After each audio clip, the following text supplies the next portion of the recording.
By the time the second sheriff's cruiser rolled up Miller Lane, the yellow excavator was already sunk nose first in the mud at the north bank of the pond.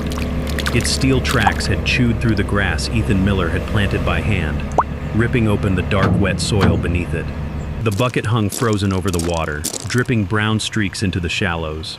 Behind it, orange survey flags fluttered in the morning wind like warning flames, marking the place where Silver Pines Estates had planned to carve a walking trail around a pond that had never belonged to them.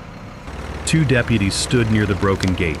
A county environmental inspector knelt at the bank, rubbing muddy water between his fingers. A tow truck idled on the lane with its amber light spinning across the trunks of the oak trees. Beyond the fence, residents from Silver Pines had gathered in bathrobes, golf shirts, and running shoes, their phones raised toward the scene as if they had arrived at a neighborhood festival instead of a crime scene.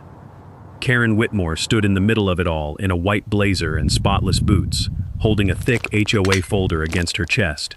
Her face was tight, but not frightened, not yet. She had the expression of someone who had spent months convincing a room that confidence was the same thing as ownership. Ethan stood beside the gate with mud on his jeans, a cut chain at his feet, and 3 months of exhaustion under his eyes. The padlock that had belonged to his father lay in 2 pieces in the gravel. He did not shout, he did not point. His right hand rested briefly against the old keyring in his pocket, the one his father had carried for 20 years, as if touching it could keep him from shaking. Then he carried a long cardboard map tube to the hood of the sheriff's cruiser and waited for the county inspector to come over. The inspector opened the tube, unrolled the old survey map, and weighted the corners with his radio, a flashlight, and Ethan's coffee thermos. The paper was yellowed at the creases, but the seal was still visible. When he saw the handwritten notation beside the pond, his face changed. He looked from the map to the old concrete spillway on the south bank, then to the rust-red valve box near the reeds, then to the excavator sitting in the torn mud. His pen stopped moving. The sentence that ended Karen's confidence was quiet enough to be nearly swallowed by the tow truck's engine. That is not an amenity. That is a registered water structure. 3 months earlier, Ethan Miller had not imagined that his grandfather's pond would become the center of a neighborhood war. He lived 20 minutes outside of town in a small cedar-sided house at the end of a private gravel lane. The house was plain, weathered, and stubborn, like most things his family had kept. A tin-roofed barn leaned slightly beside the driveway. A row of apple trees lined the west fence. Past the trees, down a slope of native grass and wild clover, Miller Pond spread across nearly 3 acres of quiet water. To strangers, it looked like a pretty country pond. To Ethan, it was the last room of the house. His grandfather, Warren Miller, had bought the land in the late 1970s when the county still smelled more like hay than asphalt. Warren had been a mechanic, a part-time cattleman, and the kind of man who fixed things twice before admitting they were broken. He had deepened the old low spot behind the house, reinforced the bank, poured a concrete spillway, installed a valve box, and registered the pond as part of an irrigation diversion for the small pasture that used to run south of the property. That valve box was ugly to anyone else. It sat low in the grass, rust-red and square-shouldered, with a metal lid that shrieked whenever Ethan opened it. In summer, it smelled faintly of wet iron and algae. As a boy, Ethan used to press his ear against it while his grandfather turned the wheel inside, listening to the hollow groan of water moving through old pipe beneath the ground. His grandfather had called it the pond's heartbeat. The oak on the west bank was the other anchor of the place. Its roots broke the surface like knuckles. Its leaves rattled dryly before storms. Ethan's father had taught him to cast beneath that tree, and when his father died, his ashes were scattered at its base. On hard days, Ethan still found himself standing there without planning to, one hand against the bark, feeling the ridges dig into his palm. Ethan had left home once. He had worked for the county soil and water office for several years, walking farm ditches, measuring runoff, reading old plat maps, and helping landowners understand permits no one had looked at since their fathers were young. He was good at slow work. He trusted records more than rumors, and measurements more than volume. When his mother got sick, he came back to Miller Lane and never really left again. By 38, he was making a modest living as an independent irrigation technician.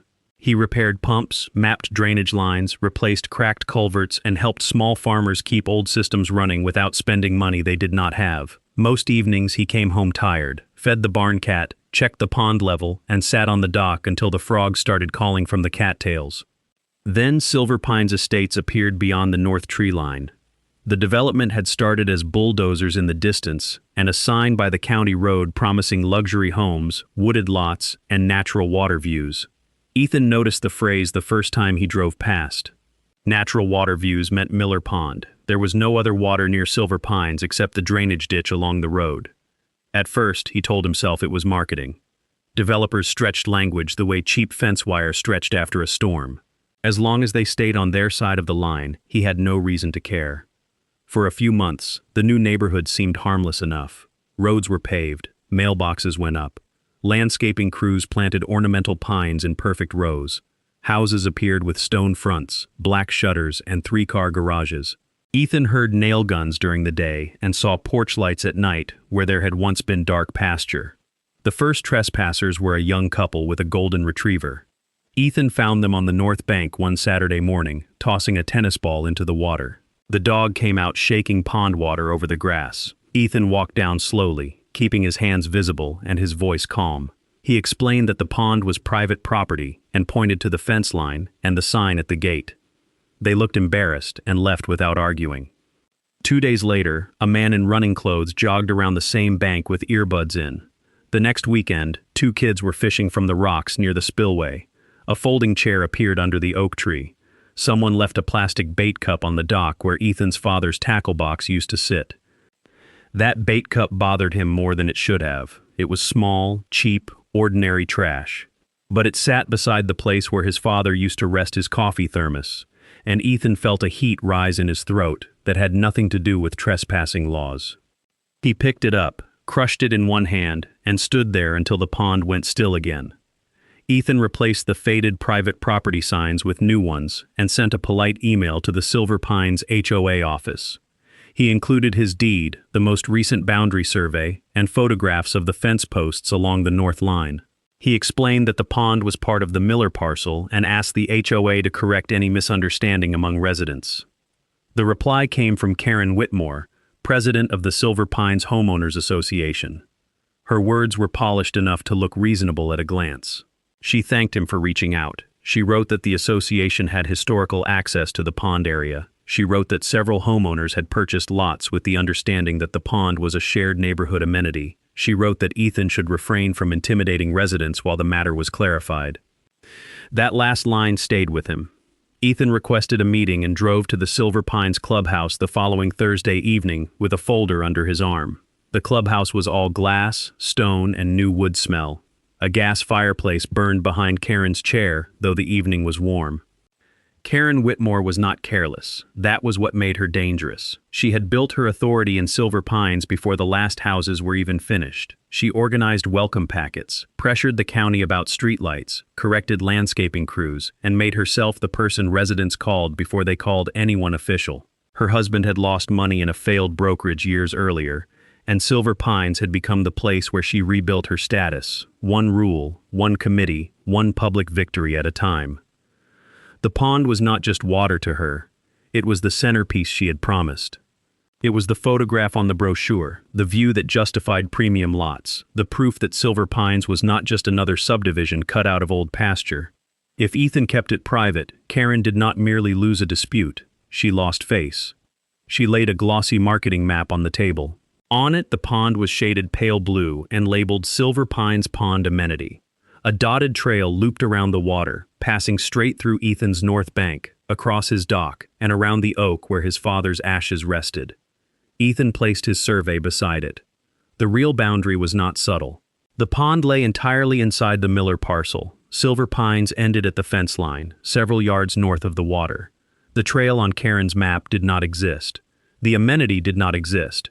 It was a sales drawing, not a deed. Karen did not look surprised. That was the first thing that bothered him. She did not look confused or embarrassed. She looked inconvenienced. She explained that residents had paid premium prices for pond access.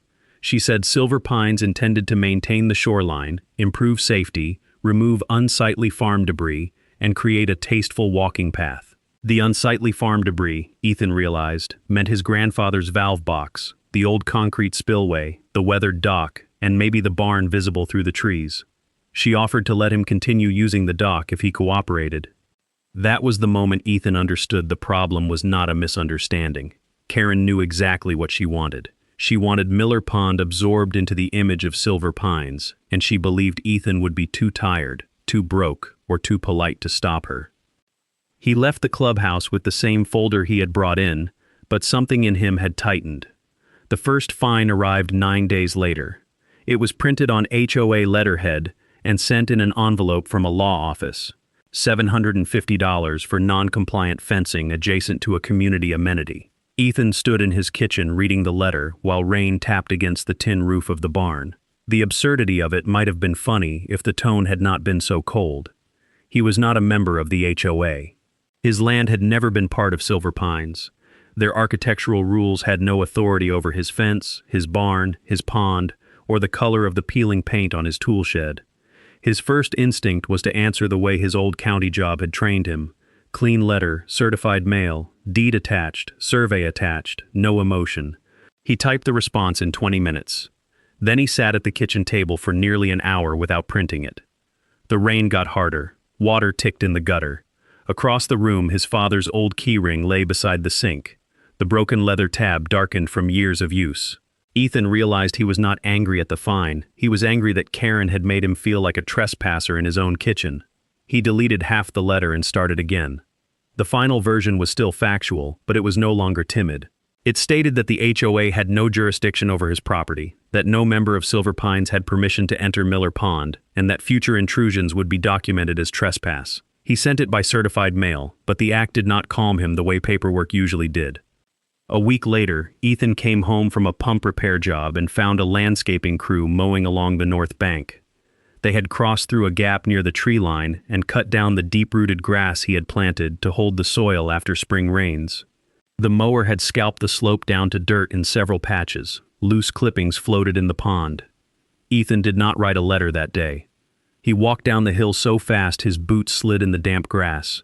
The crew leader shut off the mower when he saw Ethan's face. Ethan held up the work order from Silver Pines HOA and tore it in half, not because it was smart, but because for one human second he was tired of pretending paper could not be used like a brick. The crew leader stepped back. Ethan regretted it almost immediately, not because the work order mattered, but because anger gave people like Karen something to quote. He called the sheriff's office himself. When the deputy arrived, Ethan forced his voice steady, showed the survey, showed the damage, and asked for an incident report. The deputy did not make an arrest. He called it a civil dispute, the phrase officials use when they can see smoke but not the fire. Karen used that phrase like a weapon. At the next HOA meeting, she told residents that Ethan was blocking access to an amenity they had paid for and creating a safety hazard around the water. She described his private property signs as aggressive. She described the barn as deteriorating. She warned that property values could suffer if Silver Pines allowed one holdout landowner to dictate community planning. Within days, Ethan felt the neighborhood turning into a crowd he could not see. Someone taped a note to his gate accusing him of stealing from families. A woman in a silver SUV stopped on the lane and photographed his barn. A post appeared in the Silver Pines Facebook group showing the old valve box near the spillway, with a caption calling it junk by the community pond. Ethan did not belong to the group, but a farmer he worked for sent him screenshots with an apology. The screenshot of the valve box stayed open on Ethan's phone for a long time. Junk. He could almost hear his grandfather's laugh, dry and low, the kind that came before a lesson. That box had fed pasture through 2 droughts.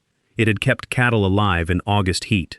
It had taught Ethan that water did not care who shouted at it. It followed grade, pressure, and law. The fines increased. $4,200, then $9,800. Each letter came with heavier language. Violation, nuisance, interference, potential lien. Ethan knew enough law to know a bogus lien could still damage a life before it was removed. Banks did not care about moral outrage when title questions appeared in a file. He began sleeping badly. He checked the gate twice before bed. He woke at 2 in the morning thinking he had heard tires on gravel. Work slowed. A couple of clients hesitated to hire him because they had heard he was in a legal fight with Silver Pines. Nobody wanted trouble from a neighborhood full of lawyers, real estate agents, and retirees with time to complain. Ethan looked at his account balance one night and felt the first real crack of fear. Selling crossed his mind. He hated himself for even considering it, but he did. A developer would buy 17 acres with water on it. Silver Pines would probably celebrate. He could leave the constant letters and cameras and tension behind. He could move somewhere no one knew his father's ashes were under an oak tree, and no one cared what a pond had meant to a family. The thought lasted until morning. At sunrise, Ethan walked down to the dock with coffee in his hand. Mist floated over the water. The oak stood dark against the pale sky. A blue heron lifted from the shallows with slow, heavy wings. Ethan stopped beneath the oak and pressed his palm to the bark. A strip of blue survey tape had been tied to one of the lower branches. For a few seconds, he could not breathe properly. The tape snapped lightly in the breeze, bright and cheap against the gray bark. Someone had stood at his father's resting place and marked it like an obstacle in a landscaping plan. That was the real turning point. Not the fine, not the Facebook posts, not even the mowing. It was that strip of blue plastic touching the tree where his family had grieved. Ethan climbed onto the root, pulled the tape down, folded it once, and put it in his pocket. Then he walked to the valve box, crouched, and brushed dirt from the metal plate with his thumb. Miller Irrigation Diversion, 1978. As a child, he had thought it was just another piece of his grandfather's machinery. As a county technician, he had learned that old metal tags sometimes mattered more than new glossy maps. 2 mornings later, he found his gate open. The chain hung loose. The padlock had been cut clean through and dropped in the gravel. Tire tracks ran down the lane to the pond and back out again. Near the north bank, a new wooden sign had been installed on 2 fresh posts. Silver Pines residents only. Pond access hours 7 a.m. to 9 p.m. For a long time, Ethan just stood there listening to the wind hiss through the grass. His trail camera had caught part of it. A black pickup had come through at 5:42 a.m. The driver's face was washed out by headlights. The license plate was unreadable beneath mud, but the shape of the truck looked familiar, and a small Silver Pines parking decal glinted in the corner of the windshield. Ethan saved the footage in 3 places. Karen's next notice arrived that afternoon. The HOA would begin shoreline safety improvements the following month. The work would include grading, gravel installation, decorative fencing, removal of obsolete structures, and correction of drainage hazards. The obsolete structures were listed in an attachment: old dock, exposed utility box, concrete discharge feature. Concrete discharge feature. His grandfather's spillway. The registered control structure for the pond. Karen did not know what she had just threatened. Or maybe she knew part of it and believed no one could prove the rest. Either way, Ethan stopped trying to convince her and started building a record that could survive court, county review, and public embarrassment. He began in the barn. The barn smelled of dust, oil, mouse droppings, and old cedar. Rain clicked softly on the metal roof while Ethan pulled boxes from the loft and carried them to a workbench under a hanging bulb. His grandfather had never thrown away a receipt if it had a motor, pipe thread, permit number, or county stamp attached to it. That habit had annoyed Ethan's mother for years. Now it felt like a map left by a dead man who had known trouble might come someday.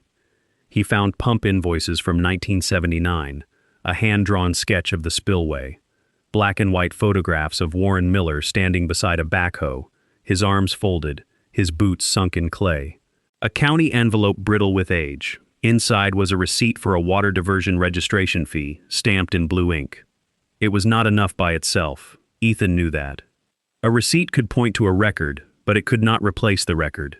Still, his hands shook slightly when he placed it in a plastic sleeve. The next morning, he went to the county records office. The front desk clerk found recent digital property files quickly: the Miller deed, the Silver Pines subdivision plat, the modern tax map. All of them supported Ethan, but not enough to stop an aggressive HOA from pretending ambiguity existed. Ethan asked for older soil and water files, agricultural pond permits, drainage approvals, and microfilm indexes from the late 1970s. The clerk looked doubtful. The older records were not always scanned. Some were stored under former farm names. Some were indexed by permit number instead of owner. Some were in boxes that had not been requested in years. Ethan came back the next day, and the day after that. He searched under Miller, Warren, W.R. Miller, parcel numbers, road names that no longer existed, and the name of the farm family who had owned the land before his grandfather. He compared old plat maps to modern GIS printouts. He traced the small seasonal flow that fed the pond from a swale west of Silver Pines. He photographed every page with his phone and logged each file name in a notebook. The search wore him down in a different way than Karen had. There was no enemy in the records room, no shouting, no white blazer, just dust, bad handwriting, missing folders, and the cold possibility that the one piece of paper he needed had been thrown away 20 years ago. On the third afternoon, he sat in his truck outside the courthouse and nearly drove home. Then he took the folded blue survey tape from his pocket. It had been tied to the oak. That made quitting feel like leaving it there. He went back inside. The breakthrough came from an indexing mistake.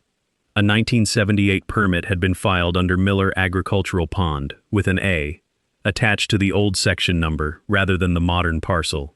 The folder contained the original application, a stamped approval from the county soil and water district, a drawing of the pond, the spillway location, the valve box, and a notation that the structure supported agricultural irrigation and water retention on the Miller parcel. Most important, the permit prohibited alteration of the dam, spillway, diversion structure, or stabilized bank without owner consent and county review. Ethan sat in the records room holding the copy so carefully it might have been a birth certificate. He did not celebrate. He knew Karen would not fold because one document existed. People like her did not retreat from facts until facts were placed somewhere they could not control. He hired a retired surveyor named Paul Anders, who had once worked with Ethan's father. Paul came out with old equipment, newer GPS tools, and the slow, suspicious patience of a man who had spent 40 years watching people move fences by inches and swear they had not. He found the old iron pins along the north line. One was half buried under pine straw. Another had been hidden behind a decorative silver pine shrub bed planted just beyond the fence. The survey confirmed what Ethan already knew. The pond, the north bank, the dock, the spillway, the valve box, and the oak all sat inside Ethan's land. At the same time, Ethan upgraded his cameras. He placed one inside the barn window facing the gate, another in a cedar tree above the lane, another low near the spillway, and one on the dock looking north. He tested the timestamps twice. He backed up the footage automatically. Every letter from Karen went into a binder. Every envelope was saved. Every email was printed. Every trespass was logged with date, time, weather, and photograph. He answered the HOA only through certified letters now, but the pattern was different. He was no longer begging them to understand. He was giving them chances to create a cleaner record of their own misconduct. Karen kept supplying it. Her public pressure sharpened because, privately, she was cornered. Silver Pines residents had begun asking why the trail was not finished, why access was inconsistent, and why the sales materials showed a pond no one could use. The developer had already stepped back from daily control. Karen had made herself the face of the promise, and if the promise collapsed, every angry homeowner would look at her. So she doubled down. That was her flaw, not simple greed, not cartoon arrogance. Karen had built an identity around being the woman who could force messy reality into a clean plan. A crooked fence, an old barn, a private pond, a man who would not move. These were not just obstacles. They were insults to the order she believed she had earned. That discipline on Ethan's side paid off when a county planning employee found the document Karen had hoped would never matter. Before Silver Pines had been approved, the developer submitted a survey acknowledging that Miller Pond was outside the subdivision boundary. The same file included a planning comment warning that pond access should not be advertised to buyers without a recorded easement or written agreement from the Miller property owner. There was no easement, no agreement, no shared amenity, no historical access right. Then Ethan's attorney obtained an email from the developer to Karen during the first phase of HOA transition. The sentence was blunt enough to cut through months of fog. Do not promise pond access, Miller parcel excluded. Karen had received that email before the first fine, before the meeting where she called the pond a community amenity, before the landscaping crew crossed the line, before the broken lock, before the sign, and before the planned grading work. Ethan read the email at his kitchen table with the binder open beside him. Outside, wind pushed small waves across the pond. For the first time in weeks, the fear in his chest shifted into something colder and steadier. He sent copies of the water rights file, the survey, the trespass logs, and the developer email to his attorney. He also sent the water permit to the county environmental inspector with a note about the planned shoreline work. Then he waited. Karen made the mistake he expected her to make because she had mistaken his quiet for surrender. The final notice came on a Friday afternoon. Silver Pines would begin pond safety improvements the following Monday at 7 a.m. Residents were advised to avoid the north bank during construction. The notice described the work as routine maintenance of a community amenity and thanked homeowners for their patience as the HOA enhanced shared property. Ethan did not respond to Karen. On Monday, he parked his truck inside the barn before dawn and watched the camera feeds from his laptop. At 6:41, Karen's black pickup stopped at the gate. A contractor's truck pulled in behind her, followed by a trailer carrying the yellow excavator. A man in a hard hat looked at the chain, hesitated, and spoke to Karen. Karen handed him papers. At 6:49, the contractor cut Ethan's lock. The sound came through the camera microphone as a hard metallic snap. Ethan closed his eyes for 1 second. In that sound, he heard every warning he had ignored because he wanted to be reasonable. He heard his father's key ring hitting the kitchen counter. He heard the valve box lid screaming open under his grandfather's hand. He heard the blue tape snapping from the oak branch. Then he opened his eyes and began making calls. He called the sheriff's office. He called the county environmental inspector. He called his attorney. He did not run down the lane. He did not stand in front of the excavator. He let the cameras record Karen walking past the private property sign, record the contractor unloading the machine, record orange flags being placed along his pond bank, record the first bite of the bucket tearing into the stabilized grass. By the time Ethan walked down, the water had already begun to cloud. Karen saw him and lifted her folder like a shield. Her expression held triumph, irritation, and something close to relief. She had finally forced the confrontation she believed she could win. The deputies arrived first. Karen gave them the HOA folder, the glossy amenity map, the board minutes, and the letter from the HOA lawyer. The contractor said he had been hired to perform approved work. Several residents gathered behind the fence, whispering, filming, waiting for Ethan to be removed from the scene. Ethan handed the deputy his deed and the current survey. Then he handed over the incident reports, the certified letters, the photographs of the cut lock, and the live camera footage from that morning. The deputy's posture changed when he saw the contractor cutting the chain. The county inspector arrived while Karen was still presenting the matter as a hostile landowner interfering with neighborhood maintenance. He walked past her, past the excavator, and straight to the old concrete spillway. Ethan gave him the 1978 permit file. The inspector read it on the hood of the cruiser. The wind moved through the trees. The tow truck's diesel engine grumbled at the top of the lane. Muddy water lapped against the torn bank. Karen kept talking until she realized no one was listening to her anymore. The inspector compared the permit map to the spillway, then to the disturbed bank. He identified the valve box, the diversion structure, and the protected stabilization area. He stated that the pond was a registered private agricultural water structure and that alteration without proper review could trigger enforcement. Then he looked at the excavator bucket hanging over the water and wrote one sentence on his field report. Unauthorized disturbance of registered Miller diversion structure. It was not poetic. It was worse for Karen. It was official. Ethan then provided the subdivision approval file showing Silver Pines had acknowledged the pond was excluded. The deputy looked at Karen's glossy amenity map and then at the recorded plat. The difference was no longer a matter of interpretation. It was a matter of who had been telling residents the truth. Karen's face flushed when Ethan's attorney arrived and handed the deputy a printed copy of the developer email. Do not promise pond access. Miller parcel excluded. It was not dramatic in the way movies make these moments dramatic. No one gasped at exactly the right time. No thunder cracked. Karen did not confess. She simply stopped sounding certain. Her words slowed, thinned, and lost their sharp edges. The contractor asked whether he could remove his excavator. The inspector said not until photographs were taken. The deputy began documenting the broken lock, the cut chain, the tire tracks, the signs, and the damage to the bank. Residents who had been filming Ethan quietly lowered their phones. One woman from Silver Pines looked at the amenity map in her hand as if it had betrayed her personally.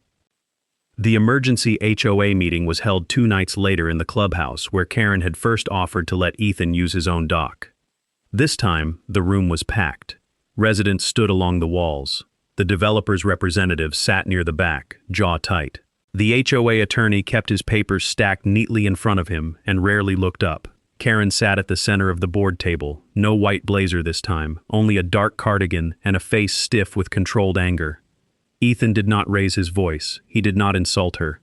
He placed copies of the deed, survey, water rights permit, subdivision file, camera stills, incident reports, and the developer email in front of the board. His attorney handled most of the speaking. Ethan only stood when the county inspector's report was projected on the screen. Each document answered a lie. The pond was not common area. The survey proved it. The HOA had no easement. The county file proved it. The shoreline was not theirs to improve. The 1978 water permit proved it. The old valve box was not junk. The permit map proved it. The residents had not been promised pond access by mistake. The developer warning and Karen's email proved people in charge knew the truth before the fines ever began. The room changed slowly, then all at once. Anger that had been pointed at Ethan turned toward the board table. Homeowners began asking why they had been shown marketing materials that included land outside the subdivision. Others asked why HOA funds had been spent sending legal threats to someone who was not a member. Someone near the back demanded to know whether their dues would be used to pay for the damage at the pond. Karen tried to frame it as a misunderstanding created by historical access and unclear boundaries. But by then, the word historical had become useless. There were maps older than Silver Pines, records clearer than her explanations, and video of her contractor cutting a private lock. The HOA attorney finally advised the board to stop discussing the matter in open session. That made the residents even angrier. Karen did not collapse in public. She did not apologize in tears. Her defeat was quieter and more permanent. The authority she had worn so easily for months drained out of her while her own neighbors watched. She had spent the entire fight trying to turn Ethan's pond into a symbol of Silver Pines. By the end, it had become a symbol of her deception. The consequences arrived in layers. The HOA rescinded every fine against Ethan and issued a written acknowledgement that the Miller property was not subject to Silver Pines rules. Their insurance carrier became involved. The association paid for a new gate, new locks, restoration of the damaged bank, replacement of the native erosion control grass, and reimbursement for Ethan's survey costs and reasonable attorney fees. The county issued a stop work order for any activity near Miller Pond and opened a review of the shoreline damage. The developer faced questions about its marketing materials. The promised pond trail disappeared from the Silver Pines website within 24 hours. The words natural water views were quietly replaced with wooded surroundings. Karen was removed as HOA president in a special vote that drew nearly every homeowner in the subdivision. She was not led away in handcuffs. Life rarely gives that kind of clean ending, but she lost the position she had used to threaten Ethan, and with it the easy confidence that a folder, a title, and a room full of frightened neighbors could turn another person's land into hers. Some residents apologized. A few did it sincerely. Others did it in the awkward way people apologize when they are more embarrassed than sorry. Ethan accepted what he could and ignored the rest. The pond took longer to heal than the paperwork. For weeks, the north bank looked wounded. Straw mats covered the raw slope. Fresh seed lay under mesh. The water stayed cloudy after rain. Ethan spent evenings checking runoff, adjusting temporary barriers, and making sure the disturbed soil did not slide farther into the shallows. He paid for some repairs before reimbursement came through, because waiting would have hurt the pond more. He still woke at night when tires crunched on gravel. He still looked toward the gate whenever a truck slowed on the county road. Winning did not erase the months when he had felt alone on his own land, watching strangers decide that his quiet meant weakness. But autumn came anyway. The grass took root, the pond cleared, dragonflies returned to the reeds. The heron came back one morning and stood in the shallows as if inspecting the work. Ethan repaired the dock with cedar boards and replaced the rusted screws his father had always meant to change. On a cool Saturday afternoon, he cleaned the old metal plate on the valve box until the letters showed again. When he lifted the lid, it gave the same long metallic cry it had made when he was a boy. The sound crossed the pond, scraped through the quiet, and somehow made the place feel alive rather than old. He mounted a small new sign beside it, simple and plain enough that his grandfather would have approved. Miller Pond, private water rights, registered 1978. When the sign was level, Ethan stepped back and listened. There were no engines on the lane, no voices at the fence, no mower chewing through the bank, only the soft movement of water against the dock, the wind in the oak leaves, and the faint creak of the gate chain behind him. He carried his father's old fishing rod to the west bank and sat beneath the oak as the sun lowered over the pond.